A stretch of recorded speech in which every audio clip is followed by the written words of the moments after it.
ధవళేశ్వరంలోని cotton museum గురించి ఈరోజు తెలుసుకుందాం. ఈ కాటన్ మ్యూజియంని 1980 ఫిబ్రవరిన గౌరవనీయులు మాజీ ముఖ్యమంత్రి గారు నందమూరి తారక రామారావు గారు ప్రారంభించారు. ఈ కాటన్ మ్యూజియం యొక్క ప్రత్యేకత ఏంటంటే, ఈ మ్యూజియంలో ఆ బ్రిడ్జ్ యొక్క ప్లానింగ్స్ అన్నిటినీ ఫోటోల రూపంలో భద్రపరిచారు. ఇవి చూడడానికి చాలా అందంగా ఉన్నాయి.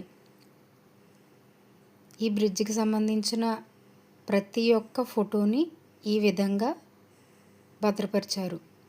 ఇవి నేటి తరానికి చాలా ఉపయోగకరంగా ఉంటాయి. ఇవి చూశారు కదా ఎంత బాగా ఉన్నాయో. ఈ కాటన్ బ్రిడ్జిని చూడడానికి వచ్చిన ప్రముఖులు వీళ్ళంతా, వాళ్ళ ఫొటోస్ కూడా ఇక్కడ పెట్టారు. అలాగే ఈ బ్రిడ్జ్ కోసం వాడిన కొన్ని ముఖ్య పరికరాలను కూడా ఇక్కడ ఉంచారు. అలాగే కాటన్ గారి ఫొటోస్ కూడా, అలాగే విగ్రహం కూడా ఇక్కడ ఉంది.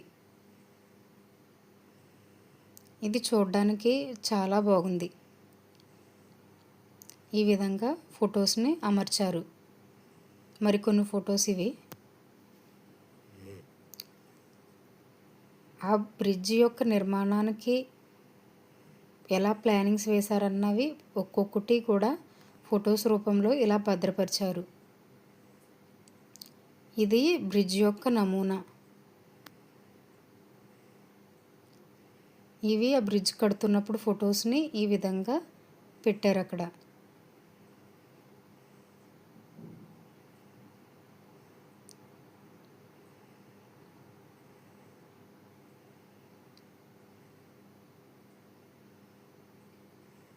ఇవి ఆ బ్రిడ్జ్ కట్టడానికి ఉపయోగించిన కొన్ని పరికరాలు.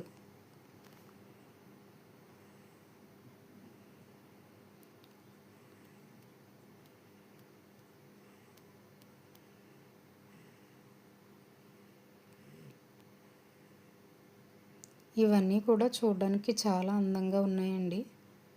ఒక్కసారైనా వెళ్ళి చూడవలసిన ప్లేస్ ఇది.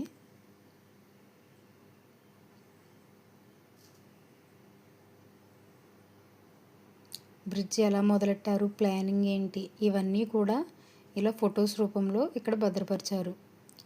అవి తయారు చేస్తున్నప్పుడు, బ్రిడ్జ్ కడుతున్నప్పుడు ఇలా ఒక్కొక్క ఘట్టంలోని ఒక్కొక్క ఫోటోని ఇలా పెద్ద ఫ్రేమ్స్ కింద చేయించి పెట్టారు. ఇవి చూడడానికి చాలా అందంగా ఉన్నాయి.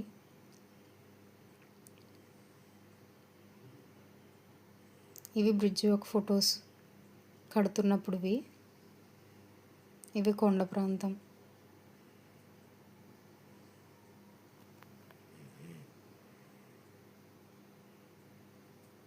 చూసారా, బ్రిడ్జ్ కట్టకముందు ప్రదేశం ఇలా ఉండేదంటండి.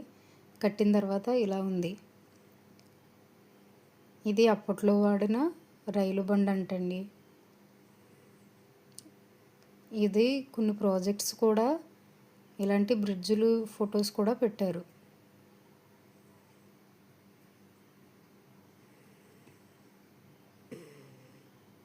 ఇప్పుడు మనం ఫొటోస్లో చూసిన బ్రిడ్జ్ ఇదేనండి.